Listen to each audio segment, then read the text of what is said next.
Welcome to the new and improved ConfigureITDone Podcast. The ConfigureITDone Podcast is now a place where we interview senior thought leaders in the SAP space across Australia and New Zealand, and the aim is to tap into their knowledge so we can pass on their insights to the listening SAP community. Please subscribe to the podcast and like, share and comment across Castos, YouTube, Apple Podcasts or Spotify. This podcast is in partnership with the Black Dog Institute, who aim to create a mentally healthier world for everyone. If you wish to donate to the cause, please click the link below. Welcome. This is season 6 of the ConfigureITDone Podcast and episode 2, and I'm with my colleague Bethany. Nice to have you back on, Bethany. And I know you've been very excited about our guest today, but I'm going to hand you over to you to introduce the guest. Yeah. Perfect. So this is Jenny Moyle. So Jenny is based in Melbourne and she specializes in business readiness, rather. I think this is something that's really topical at the moment. And Jenny and I were having just a casual discussion about a month ago, and she brought up specifically what she specializes in and took me through the methodology that she has. And I think it's brilliant and something that the market is really in need of at the moment with so many S/4HANA programs coming up. So yeah, so this is Jenny. Over to you, Jenny. Perfect. Hi, everyone. Thanks very much, Jay and Bethany, for having me on the podcast today. Super excited. So business readiness is certainly one of the areas that I specialise in, and it's just so important at the moment with all of the upcoming implementations that people are thinking about this from the outset in business case phase. And I'm happy to step through the key elements that make up business readiness today. Definitely. So putting in layman's terms for someone like me that's not very kind of technical or business savvy, what is business readiness in the purest term? Yeah, and it's a really good question. Over the years, I think a lot of people have misinterpreted it to be change management.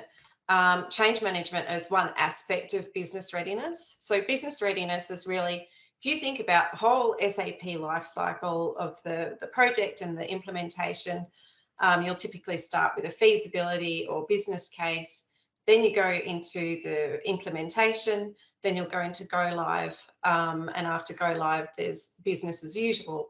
Ultimately, it might be a system implementation, but it's also the opportunity for business transformation. And with any business transformation or an SAP implementation, it's the business that's going to be impacted. So thinking about the business from the start of the journey and being able to bring them on the journey, for them to understand the degree of change that will happen, and how prepared and they can be for the new system and processes is what business readiness is all about. So can you talk to us a little bit about why business readiness is important? Because I feel like I know the answer, because from a recruitment perspective, we have so many S/4HANA programs, especially because that's the most topical, waiting to kick off. And it just feels like a lot of them get frozen in time. They get stuck where they almost get to the point where they're going to launch and then something happens and they don't. And I feel like part of that has to do with business readiness. So can you talk to us about that? Yes, certainly. And I think a lot of the time preparation is focused on system readiness. So let's get the requirements right. Let's make sure that the system's going to the function and the system's going to work. In reality, we've also got to make sure that the business is ready for this. So does the business understand the impact? Have we got super users in place and go live support models in place to pick this up? With a lot of the S4 upgrades, you've got businesses moving to the cloud for the first time, and with all of the focus around cybersecurity and those sorts of things, how is the SAP ecosystem going to fit into your business strategy going forward? So it's really, I think there's a lot of strategic thinking that needs to happen up front at the executive level to support these SAP implementations to be successful in the long term.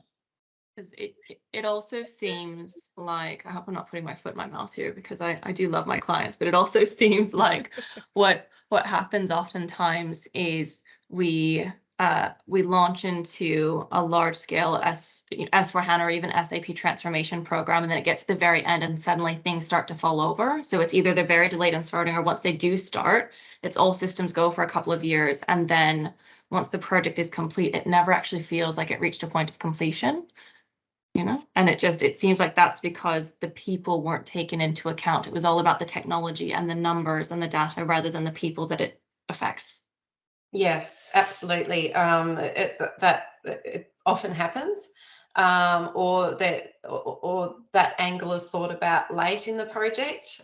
So certainly from business case phase, if these things can be considered, and a big chunk of that is change management. But the business readiness is more broad. So we're talking about data readiness, security provisioning, infrastructure, operating models. So how is the new SAP ecosystem going to be supported in the business going forward? Are you going to have business process owners? Are you going to have data owners? How is the business going to be set up for success at Go Live? I had a guest on the podcast last week, Chris Peck, and he was talking about kind of the three elements, and he said basically the implementation phase, that's almost a given now. The technology we put in, there's almost like day one is from go live, and it's how the business adopt that. Is that where you see kind of business readiness sitting? It's from day one of the when the project is implemented, or the go live, or actually before that as well? Yeah, definitely before it. That's when you can really start to measure how successful the preparation's been for the business readiness. So I think Bethany touched on a framework or methodology, but there's typically 7 elements of business readiness that are considered from the start of an implementation. So if I touch on those 7, the first one is people readiness. So that's all around change management. The size of the business impact is understood across the different business functions. People are briefed, they're prepared, there's go live support in place. The super users and the support models are ready, and the communications and training have been adequately prepared. So that's certainly the first readiness element. The second one is business function readiness. So this goes into the different business functions have updated their policies, they've updated their procedures, their relevant third parties have been prepared. So in many cases, there'll be banks or there'll be different vendors that need to know that SAP is coming. Purchase orders are going to be different, all of those sorts of things. The third element is data readiness. So data is a big deal. If you don't get your data right, it causes a hell of a lot of pain going forward. So, yeah, yeah, you're familiar with that, Bethany. And so yeah, making sure your data is identified, cleansed, and migrated. And the other 4 I'll touch on now, and we'll come back to them. But there's the system readiness, infrastructure, cutover, and the operating models after business as usual as well. I was just going to have a look at it from a resourcing point of view. If you're looking to staff that and what you were saying, like where would you start, and what type of people would you look for? On different programs, I've seen different degrees of focus. Certainly, there needs to be, in my view, a significant investment in change management for business readiness to be successful. But it's also valuable to have a business readiness manager and a business readiness analyst dedicated to the project who can have that holistic view and see it end to end, raising risks along the way of areas that need focus. Yeah, so it depends on the size of the programs. Some of the programs are small, some are large. So, but resourcing anywhere from sort of 1 to 3 resources, I think, would be a starting point. And when, because I have heard many different answers for this actually, so I'd love to know your opinion. When should you bring in the change management piece? Because oftentimes it's kind of tacked on to the end when budgets are starting to run low, and other times I've heard people saying they want it all the way from the very beginning before the program even starts. So what's your opinion on that? The earlier the better. So even at feasibility or business case phase, if you can, at that point, if you can be very clear on what the change and training strategy is, it's going to be extremely useful. And if you start engaging the business, then they know what's coming. I think you'd know, particularly when we're talking resourcing, it's so important to have the right business resources on the project. So you might have your functional consultants who know SAP back to front, inside out, upside down, but they don't know the business. So you've got to have those subject matter experts from the business working so closely with the functional consultants to get the right outcome for each different client. It's interesting what you said there, Bethany, around the change management piece. I remember being at an event probably about 5 years ago, and a PM stood up, and it was a change management event. This PM stood up and said, if your project needs change management, your project's failed. And everyone's looked round and were like, wow. So that gives you the context and the different kind of perspectives. But the vast majority, I think would agree that you do need change management at an early stage. So yeah, it's good you said that. It should be done throughout, because one key piece of change management that I think is missing from, and this is without a change management background, mind you, but one key piece that I see missing oftentimes is something that I see Precision do a lot of, actually. I don't know if I've ever given you this feedback, Jay, but there is a constant repetition and reminders through several different avenues throughout any piece of change. So we implement a lot of new, smaller pieces of technology consistently to stay kind of at the forefront of the recruitment game. And before anything's even implemented, we get WhatsApp messages, we get text messages, it's mentioned in meetings, and then it's repeated throughout. And we expect everyone to forget how to do it the first 1, 2, 3, 4 times, and just expect there to be a level of repetition. And I feel like that could be a key piece that's missing with a lot of these large scale programs. Is it's like the technology is implemented, a change manager is sent in at the end, no one knows what they're doing, and they're told about it once. And then the change manager leaves and everyone's left wondering, what do I do with this hulking beast of a technology like SAP? Yeah, absolutely. Yeah, I can't advocate change management early enough. We're on the same page. And I feel like you've touched on this a lot already, but if I could get you to speak specifically, why do you think investing in business readiness is so important, and how do you think you strike the right balance with business involvement? Yeah, look, I actually think it's quite tricky, and a lot of times businesses don't get that right up front. So I do think that there's an element of business readiness that needs to be considered in that business case phase, and that's really setting up what the approach is going to be. So are you going to the 7 elements I mentioned earlier, from people readiness through to system readiness, infrastructure, and operating models in the business? There needs to be agreement of how the project is going to set those up and monitor those during implementation, so that they can be successful after go live. So having those discussions and making sure that there's a really solid approach for that in business case phase is really important. And then also, I think there's a role around business readiness there of making sure the business knows what's coming for the SAP implementation itself. I don't know how often you've seen it, but I've certainly been on projects where they'll start the project, then they realise they need a subject matter expert from finance, from supply chain, from HR, plus they need business process owners and business data owners. And there's all of these expectations on the business to contribute resources.